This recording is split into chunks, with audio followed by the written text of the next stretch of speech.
আমাদের অপর প্রতিনিধি সুকান্ত মুখোপাধ্যায় রয়েছেন আমাদের সঙ্গে সরাসরি। সুকান্ত, আজ ফরেনসিক বিশেষজ্ঞরা আসবেন, তারা ঘটনাস্থল খতিয়ে দেখবেন। ইতিমধ্যে অস্বাভাবিক মৃত্যুর মামলাও রুজু হয়েছে। একেবারে দেখো, গতকালকে ঘটনার পরিপ্রেক্ষিতে যাদবপুর থানা ঘটনাস্থলে আসে। যাদবপুরের 4 নম্বর গেট, ঠিক যেখানে আমরা দাঁড়িয়ে রয়েছি সেই 4 নম্বর গেটের ঠিক পাশে এই যে জলাশয় বা যে পুকুর, সেই পুকুরের একটা নির্দিষ্ট অংশে গতকালকে ভেসে থাকতে দেখা যায় এই ইংলিশ ডিপার্টমেন্টের 3য় বর্ষের ছাত্রী অনামিকা মণ্ডলকে, 21 বছর বয়সী। এবং তুমি দেখতে পাচ্ছ কলকাতা পুলিশের তরফে যে ডু নট ক্রাইম সিন যে ট্যাগ বা যে স্টিকার, সেটাকে পুরোপুরি লাগিয়ে ঘিরে রাখা হয়েছে। গতকালকে এই ঠিক ইউনিয়ন রুমের পাশে এবং পুকুরের ঠিক মাঝের যে অংশ, যে প্যাটার্নের জায়গা তুমি দেখতে পাচ্ছ, সেই স্পেস থেকে ভেতরের দিকে গিয়েই কিন্তু সেই তার দেহ পাওয়া যায়। এবং এই যে লোহার রেলিং যা গোটা জলাশয়কে ঘিরে রেখেছে, সেই রেলিং কিন্তু আগের অংশে গিয়ে ভাঙা রয়েছে, অর্থাৎ পুরো যে পুকুর ঘেরা রয়েছে এমন নয়। মনে করা হচ্ছে যে সেই অংশ থেকেই কোনোভাবে তিনি পড়ে যান।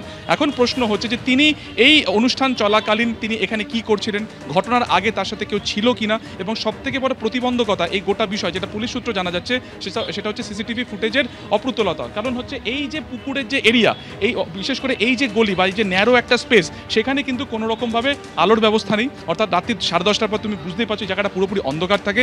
এবং দুটি যে সিসিটিভি রয়েছে, একটি হচ্ছে এই আর্টস ডিপার্টমেন্টের যে অ্যাঙ্গেলে সিসিটিভি রয়েছে, সেখান থেকে স্পষ্ট বোঝা যাবে যে কেউ 4 নম্বর গেট থেকে ঢুকছে বা বেরোচ্ছে কিনা, অর্থাৎ সেখান থেকে কিন্তু কোনোভাবে এই গলিকে কভার করা সম্ভব নয়। দ্বিতীয় যে আরও দুটো সিসিটিভি রয়েছে, সেটি হচ্ছে 4 নম্বর গেট, দেখা যাচ্ছে ক্যামেরা দীপ্তেন্দু চক্রবর্তী দেখাবে, ঠিক সিকিউরিটি রুমের ওপরের যে দুটি সিসিটিভি রয়েছে তার যে অভিমুখ, সেখান থেকে কিন্তু বোঝা সম্ভব হবে এই আর্টস ডিপার্টমেন্টের সামনের এই লনটা।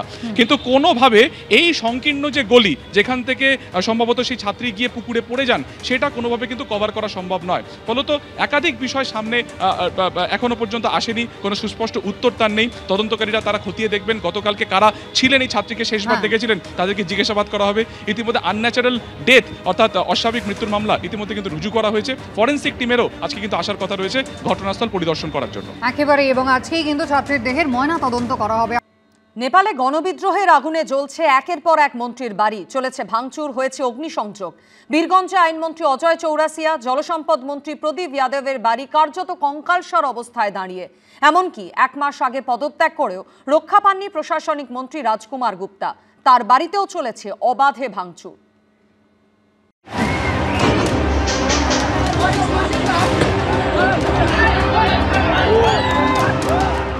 নেপাল জুড়ে আন্দোলনকারীদের ক্ষোভ মূলত আছড়ে পড়েছে রাজনীতিবিদদের ওপর। প্রধানমন্ত্রী, রাষ্ট্রপতি, প্রাক্তন প্রধানমন্ত্রী, উপপ্রধানমন্ত্রী, বিদেশমন্ত্রী, আরও এরকম একাধিক মন্ত্রীর ওপর। মারধর, ভাঙচুর, আগুন, কোনোটাই বাদ যায়নি। আন্দোলনের গতি প্রকৃতি দেখে একটা বিষয় স্পষ্ট, রাজনীতিবিদদের দুর্নীতি, আচার আচরণ, স্বজন পোষণ কাজকর্মে তারা বীতশ্রদ্ধ হয়ে পড়েছিলেন। গ্রাউন্ড জিরোয় পৌঁছে এবিপি আনন্দর ক্যামেরাতে ধরা পড়ল ক্ষোভের বহিঃপ্রকাশের সেই ভয়ঙ্কর ছবি। জলসম্পদ মন্ত্রী প্রদীপ যাদবের বাড়িতে সাধারণ মানুষের রোষ আছড়ে পড়েছিল গত পরশুদিন। সেই রোষের আগুনে পুরে একেবারে ছারখার হয়ে গিয়েছে বাড়ি। আমরা দেখতে পাচ্ছি বাড়ি কম, সুবিশাল অট্টালিকা বলা ভালো, সেই সুবিশাল অট্টালিকা কিন্তু একেবারে ভেঙে চুরে ঘরের থেকে সরঞ্জাম বের করে স্থানীয় মানুষজন এবং যারা সাধারণ জনতা, যারা বিক্ষুব্ধ, তারা আগুন লাগিয়ে দেয়। अपने लिए लड़ रहे हैं और किसी के लिए नहीं। वो चोर के पी हो लिए, लोग बोले कि ये भी नेता है, इसके घर में भी आग लगाओ। নেপালের বীরগঞ্জে জলসম্পদ মন্ত্রী প্রদীপ যাদবের বাড়ির যখন এই হাল, তখন মাসখানেক আগেই অলি মন্ত্রিসভা থেকে পদত্যাগ করেও রেহাই পাননি প্রশাসনিক মন্ত্রী রাজকুমার গুপ্তা। তার বাড়িতেও চলেছে হামলা। বীরগঞ্জে সেই বাড়িতে সাধারণ মানুষের ক্ষোভ আছড়ে পড়েছিল গত পরশুদিন। 1 মাস আগে তিনি পদত্যাগ করেন এবং তিনি পদত্যাগ করলেও তার বিরুদ্ধে যে সাধারণ মানুষের ক্ষোভ, তাতে বিন্দুমাত্র ভাটা পড়েনি। क्या मेन आरोप करप्शन है? क्या है कि इस सब का मतलब कि एक नेता होने के कारण से, तो इसे मतलब कि केपी ओली का पार्टी का है, मतलब कि और मतलब कि शेर बहादुर का पार्टी का है। इसी माध्यम से मतलब जैन जी के कारण से मतलब कि जितना नेता का घर है सबका मतलब कि ऐलान था कि मतलब कि सारा नेता के घर मतलब कि जला देने के लिए।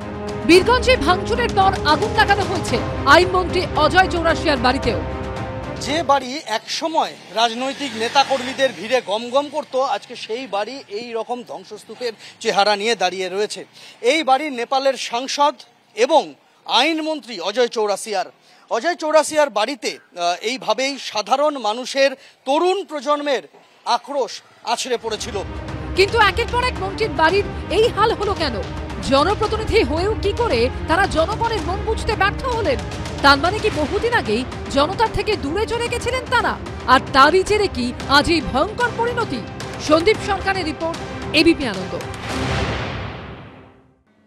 একজন মেয়রের নাম উঠে আসছে নেপালের অন্তর্বর্তী প্রধানমন্ত্রীর দৌড়ে। তিনি কাঠমান্ডুর মেয়র বালেন শাহ।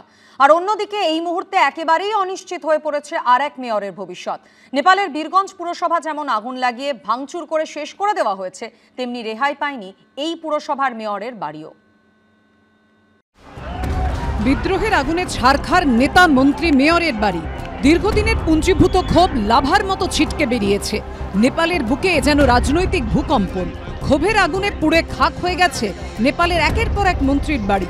এই পরিস্থিতিতে নেপালের ভবিষ্যতের প্রধান মুখ হিসেবে যখন উঠে আসছে কাঠমান্ডুর মেয়র বালেন শাহর নাম, তখন আরেক মেয়রের পরিণতি সম্পূর্ণ উল্টো, ভয়ঙ্কর। বিদ্রোহের আগুনে পুড়ে গেছে বীরগঞ্জের মেয়র রাজেশ মানসিং এর বাড়ি। প্রাসাদের মতো ঝাঁচকচকে বাড়ির দেয়াল জুড়ে এখন শুধুই অগ্নিচিহ্ন। একদিকে যখন নেপালের কাঠমান্ডুর মেয়র বালেন শাহ ক্রমশ প্রধানমন্ত্রীত্বের দৌড়ে এগিয়ে যাচ্ছেন, নেপালের পরবর্তী প্রধানমন্ত্রীর চেয়ারে বসার ক্ষেত্রে তার নাম অত্যন্ত গুরুত্বের সাথে বিবেচনা করা হচ্ছে, আর অন্যদিকে আরেক মেয়র যিনি এই বাড়িতে থাকতেন, রাজেশ মানসিং, এখানে তার বাড়ি, তার পাশেই তার আরেকটি বাড়ি, যে বাড়িতে তার যাবতীয় দলীয় কাজকর্ম, প্রশাসনিক কাজকর্ম সেগুলো করা হতো, সেই বীরগঞ্জের মেয়র, তার বাড়ির এই চেহারা।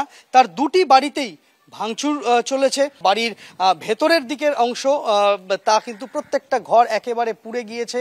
দেয়ালের ফল সিলিং, ছাদের দেওয়ালের পেইন্টিং, সমস্ত কিছু কিন্তু পুড়ে গিয়েছে। এই অবস্থাতে বাড়িটা দাঁড়িয়ে রয়েছে। বাড়িতে আগুন ধরানোর ঠিক আগে কোন ক্রমে পরিবার নিয়ে পালিয়ে বাঁচেন মেয়র রাজেশ মানসিং। পাশেই আরেকটি বাড়ি আমরা দেখতে পাচ্ছি, সুবিশাল বাড়ি। এখানে মূলত তার দলীয় কাজকর্ম সারতেন এই বীরগঞ্জের মেয়র। সেই বাড়িতেও কিন্তু একই রকম ভাবে ভাঙচুর করা হয়েছে। দুটি বাড়িতেই এই মুহূর্তে নেপাল পুলিশের তরফ থেকে নিরাপত্তাজনিত কারণে তালা ঝুলিয়ে দেওয়া হয়েছে। মেয়রের মতোই বীরগঞ্জ পুরসভাতেও তাণ্ডবের ছাপ স্পষ্ট। বেঁকিয়ে দেওয়া হয়েছে জানলার শিক, আগুন ধরিয়ে দেওয়া হয়েছে পুরসভার ভেতরেও। একদিকে যখন বীরগঞ্জের মেয়র রাজেশ মানসিং এর বাড়িতে জনতার ক্ষোভ আছড়ে পড়ে, ঠিক সেই সময় নগরপালিকা অর্থাৎ বীরগঞ্জ পুরসভা, তাতেও কিন্তু সাধারণ মানুষের ক্ষোভ আছড়ে পড়েছিল। আমরা দেখতে পাচ্ছি যে সেই বীরগঞ্জ যে মিউনিসিপ্যালিটি রয়েছে, সেই বীরগঞ্জ মিউনিসিপ্যালিটিতে এইভাবেই এখানে হামলা চালানো হয়, ভেঙে চুরে একেবারে গুড়িয়ে দেওয়া হয়েছে এখানে পুরসভার প্রত্যেকটা বিভাগ। আমরা দেখতে পাচ্ছি বাইরে থেকেই স্পষ্ট যে প্রত্যেকটা জায়গায়, প্রত্যেকটা ঘরে ভাঙচুর চলেছে, প্রত্যেকটা ঘরে তাণ্ডব চলেছে, এবং সেই তাণ্ডবের ছবি কিন্তু এখনো দগদগে অবস্থায় রয়েছে। নেপালের অন্যান্য নানা প্রান্তের মতোই বীরগঞ্জ জুড়ে এখনো জারি রয়েছে কারফিউ। শুনশান রাস্তাঘাট, প্রায় জনমানব শূন্য গোটা এলাকা। সন্দীপ সরকারের রিপোর্ট, এবিপি আনন্দ, নেপাল।